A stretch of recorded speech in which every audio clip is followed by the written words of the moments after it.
Hello and welcome to the COP29 Daily Show in partnership with High Impact from the Olympic Stadium here in Baku. I'm Rosanna Lockwood.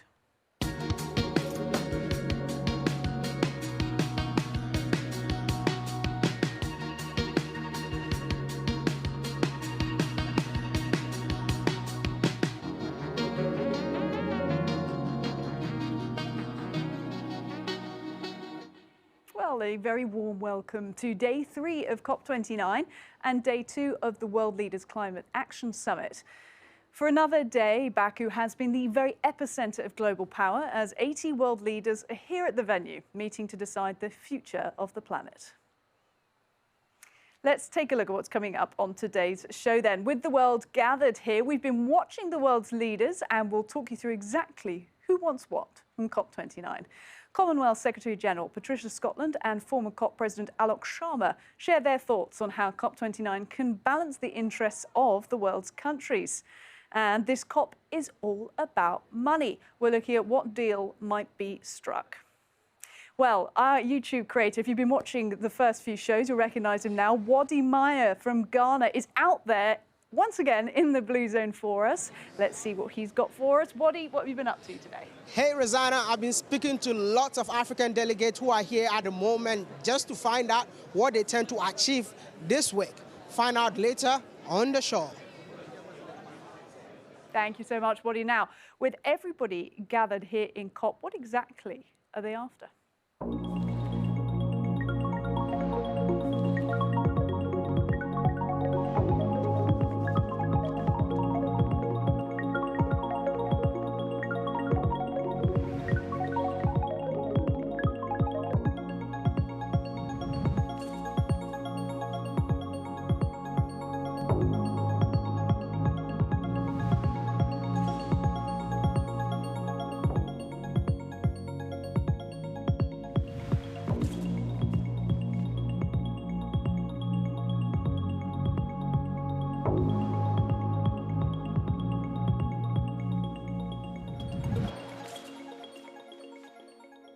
Well, in the big plenary hall here, presidents and prime ministers have been delivering their messages to other world leaders.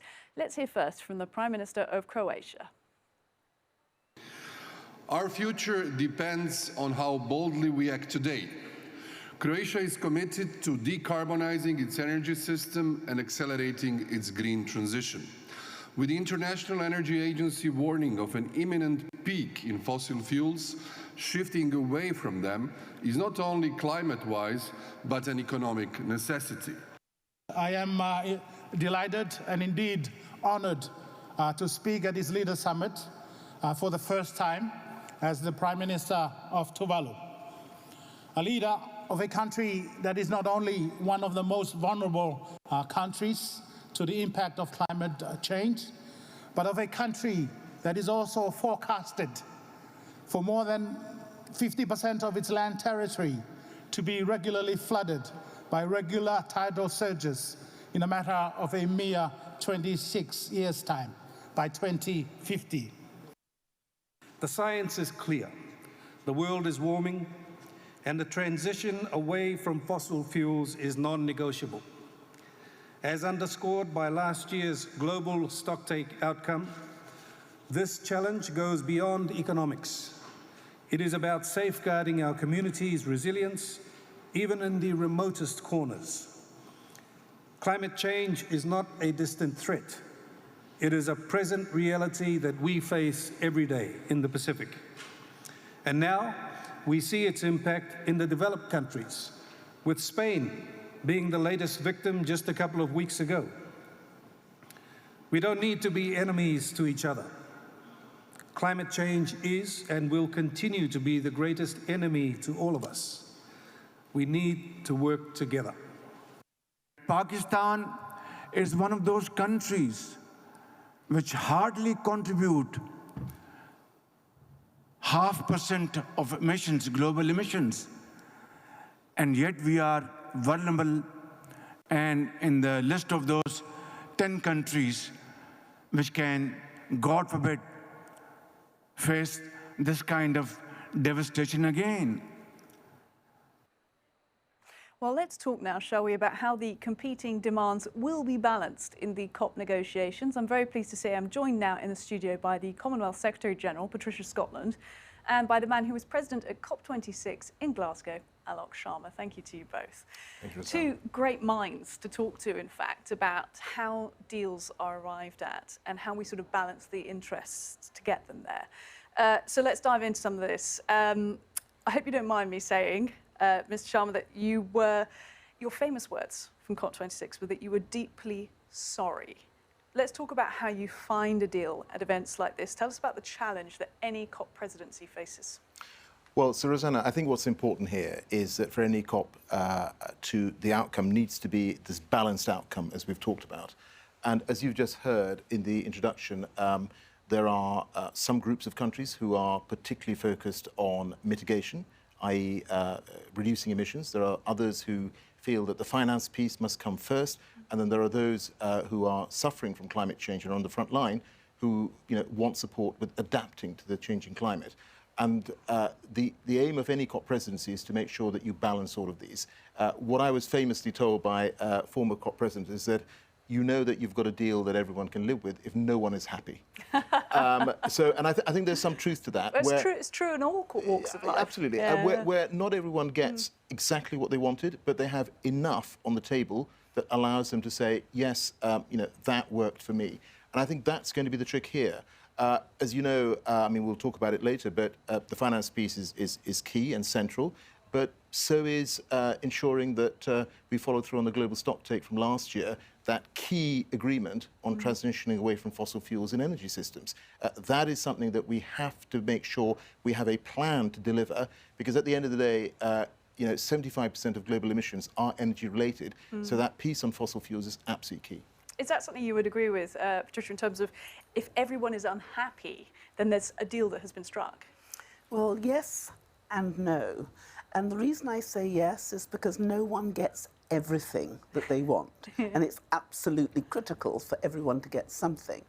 But I say no because this is the daily reality of us working together in the Commonwealth in partnership. You know, we have 56 countries, and we have some of the biggest countries, some of the smallest countries, some of the most vulnerable countries, island states, landlocked states, oil producers and oil consumers.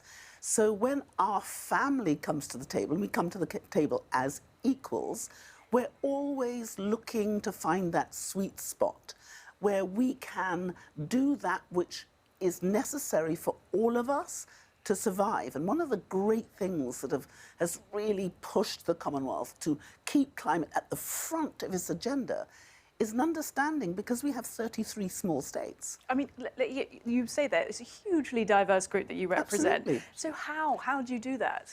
Well, what we've done is we firstly identify those things which we find the most difficult. And if you like, we can put those at a side for a moment and look at the things upon which we can agree. And we have found that we can agree usually on 99%. And by the time we've done that, and we then come back to look at the intractable, difficult, what looks like almost immutable issues, we can usually agree on 50% of those, and then we can agree to disagree well on the other 0.5%. And that's why, if you look at it, it's quite remarkable that this family of complex nations from 5 different regions, with every culture, every religion, every economic and demographic, were the first in 1989, 3 years before the first COP in Langkawi, who absolutely identified that this existential threat was going to be unavoidable unless we addressed climate change. And the Commonwealth as a family have been pushing this snowball up the hill in the sun ever since. And I'm proud of, if you look at what happened in Malta in 2015, it was the Commonwealth, at our Commonwealth Heads of Government meeting, who said we had to have enforceability, we had to have 2 degrees, and a 1.5 aspirational target. And that's what we went to COP21 with in Paris. And what did Paris agree? 1.5 aspirational target, 2 degrees, and enforceability. So what we found, because of the complexity of our countries, and because we come round that table as equals, if the Commonwealth can agree on a pathway, we have found that pathway can often be the pathway for the world. That's what we found in Sharm el-Sheikh. Yeah, and I think, look, I think Patricia's right. I think increasingly, as time goes on, you know, the acuteness and the increasing damage that is being caused to millions of lives and livelihoods because of the changing climate is out there for everyone to see. And climate change doesn't recognize borders. You know, it doesn't matter where you go in the world, you can see the impacts of this. But I think Patricia also made an interesting point, is that, you know, the Commonwealth has, under her leadership, sort of coalesced around some, you know, very important issues. But even so, within that grouping, people will have sort of slightly different emphasis. And I think that's the case also in the negotiating groups here at COP. Not everyone in a negotiating group will have exactly the same view. And that's why these negotiations are so complex. And I always describe them as a game, playing a game of Jenga. And, you know, you take one piece away, and the potential is that the whole thing collapses, because, you know, this deal that hopefully will come forward is going to be built on consensus. Basically, everyone is going to have to put their hand up and say, yes, we agree to it. But the other piece of this, which, you know, I remember back in COP26, we got agreement after 26 COPs on coal. We wanted phase out, we got phase down. But during that year, during our presidency year, some countries pushed back against that. Last year, we got agreement on transitioning away from fossil fuels energy systems. During this year, some of those parties that agreed to it have pushed back. And I think the message that has to go back, the unified message that has to go back to all these countries, is that what you agree in an international setting, it's not a pick and mix, right? Everything is on the menu. You agree to it, and now you have to deliver it. And, you know, if we don't, I'm afraid things are going to continue to get worse. Just before we head to a break, but we're going to keep you in for more conversation. What is one piece of advice, very briefly, that you would give to the new COP president? Well, I've had conversations with Mukhtar Babayev. I think, you know, he's you know, very acutely aware of what needs to be delivered here. The three things that I was told by previous COP presidents: one is be transparent in all your dealings and be consistent. The second is that you need to be, as a presidency, you need to be neutral. Doesn't mean that you're not pushing certain issues, but you must be doing this on behalf of the whole world rather than an individual group of countries. But thirdly, whatever you do, aim for that balanced outcome, because that is what is going to lead to success at the end of your COP. We will come back after the break and get your ideas, so you have some time to think about it, Patricia, about the advice that you would give. We're going to ask you both to stay with us as we continue this conversation. Coming up after the break, we're going to be hearing once again from Wadi Meer, who will be reporting from the Blue Zone, and we'll be looking ahead to tomorrow and Finance Day.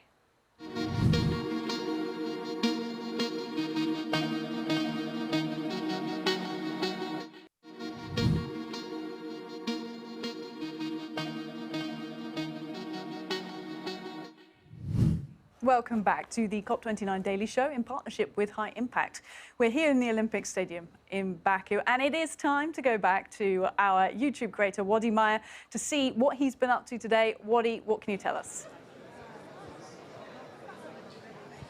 Hey, Rosanna, I've been speaking to lots of African delegates who are here at the moment just to find out what they tend to achieve this week. Today, I'll be moving to each and every African pavilion that is present, but I'm starting from the African Union, which is the body of the entire continent of Africa. I just want to know what brought you to this year's COP. Well, actually, Africa is in the center of everything. I mean, we're not responsible for what's happening, but actually we're mostly affected by climate change. So we're here actually to advocate and make sure that all the promises are becoming reality. You're going to talk about Ethiopia without talking about coffee. I want to know what brought you to COP. The Green Legacy Initiative, where we pledged to plant 50 billion seedlings, 50. Right behind me is the chairperson of Africa Climate Change Negotiators. There are a few questions that I personally want to ask him. As a young African living in Africa, I just wanted to understand, after the negotiation, if we come up with any success, where will the money go to? The money will go to developing countries, especially the most vulnerable countries. This year's COP is all about financing, and I really want to know, what is this all about? Nature, climate, all have a lot of initiatives that need to be achieved, but there has to be money behind it, right? You can't achieve anything if you don't have financing. Pledges have been made from the global north, which we appreciate, but now it's time to go beyond the pledges, to go beyond the pronouncements of the commitment, but to release the much-needed resources. To solve climate crisis, we need to bring in the girls. This is my future, and I have the choice to say what I want to say. Let's all work together. Small steps lead to big changes. I personally believe that Africa is the future, and the youth of Africa are super important when it comes to climate change conversation. It's been great hearing from the youth of Africa right here at COP29, but I have to let you know that it's rather unfortunate that today is going to be my last day with you all. It's been fun and exciting reporting to you live from COP29. I really enjoyed doing this. It's rather unfortunate that I have to say goodbye. But don't worry, you'll see this face again at COP30.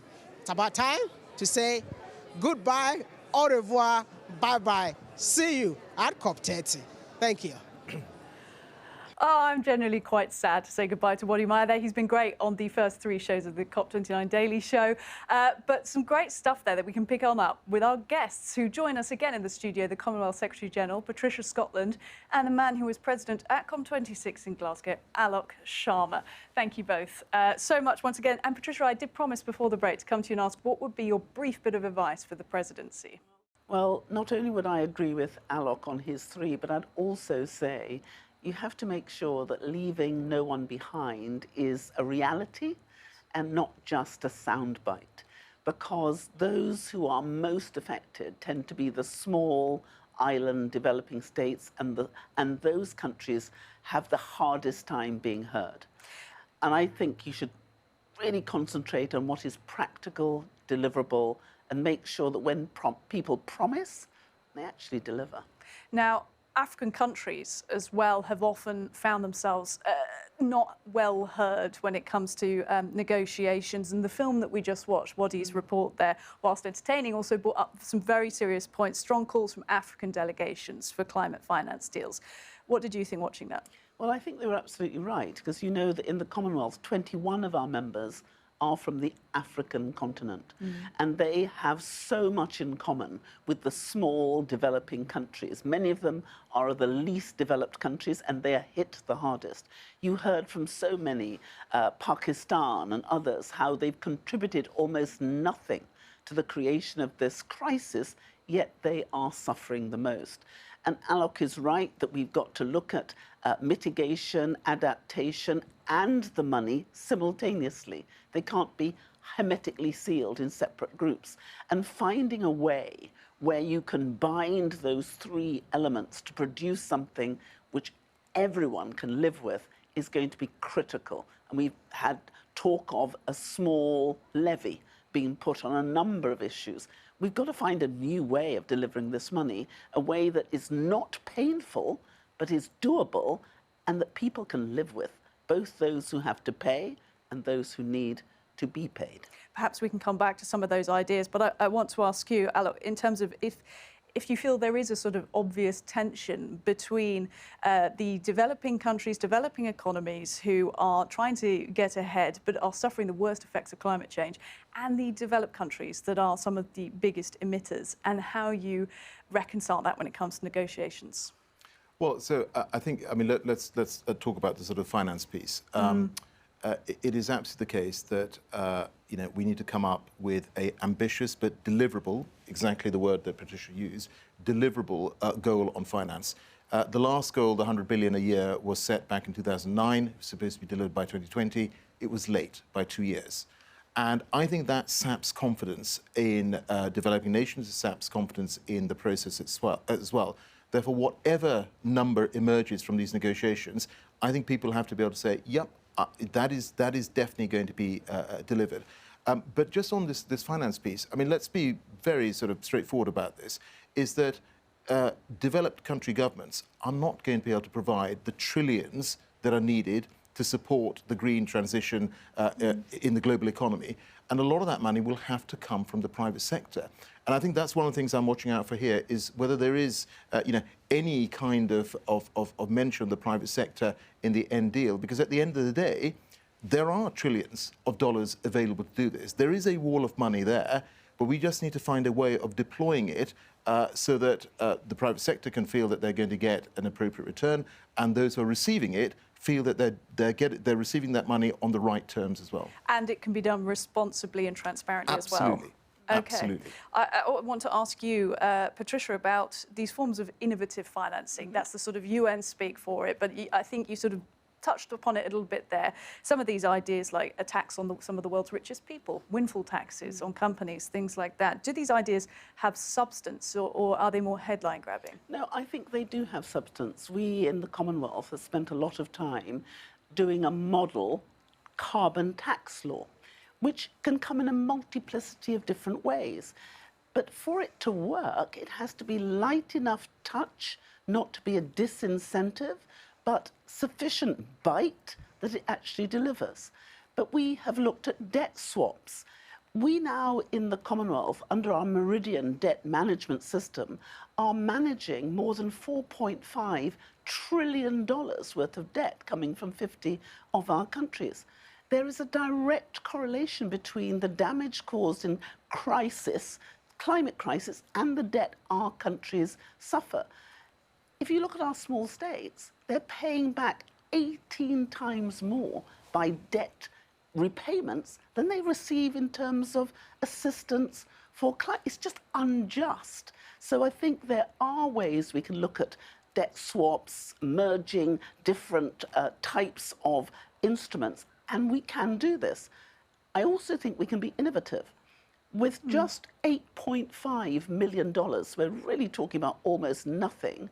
We in the Commonwealth have created a Commonwealth Climate Finance Access Hub, and we have delivered into the hands of our member states $366 million, with another $500 million in the pipeline. And we are doing better on scale and speed because we are using geospatial data, and we are putting some of the calculations into an AI accelerator and simulator. So we're getting what we need. We've got to be smart, and we've got to use the technology that's there. And it's the technology piece as well. Yeah, it is a technology piece, but I think talking about other sources of finance and looking more widely, I mean, I think we need to start having a serious discussion on fossil fuel subsidies. If you look at the IMF numbers, $7 trillion a year, 1.3 trillion in direct subsidies, and 5.7 in terms of the damage that fossil fuels are doing. It's going to be a transition, right? No one's suggesting that you turn off the taps overnight. The global economy needs to function. But I think we need to seriously think about where we're actually putting our money right now. I mean, this year we're supposed to get about 2 trillion going to clean energy, which is great, but there's still 1 trillion going into fossil fuels. Just imagine if over time, instead of the money going into fossil fuel subsidies, that was actually going into clean energy transition in places like Africa. What a difference that would make. Thank you both very much, Patricia Scotland and Alok Sharma. Unfortunately, that's all we have time for, but fascinating conversation. And it's all we've got time for on the show at large as well. So let's tell you what's coming up tomorrow here at COP29. It is Finance, Trade and Investment Day. At 10 a.m, how the global financial system can fund climate action. At 11, the role that sovereign wealth funds play in green energy transitions. And at 4 p.m, the talk turns to embedding climate into development finance. And don't forget, you can find all the information on the COP29 website or by scanning the QR code. And that's it from me today, but certainly not for the next few days. Do join us here again tomorrow on the COP29 Daily Show, live from Baku. Thanks so much.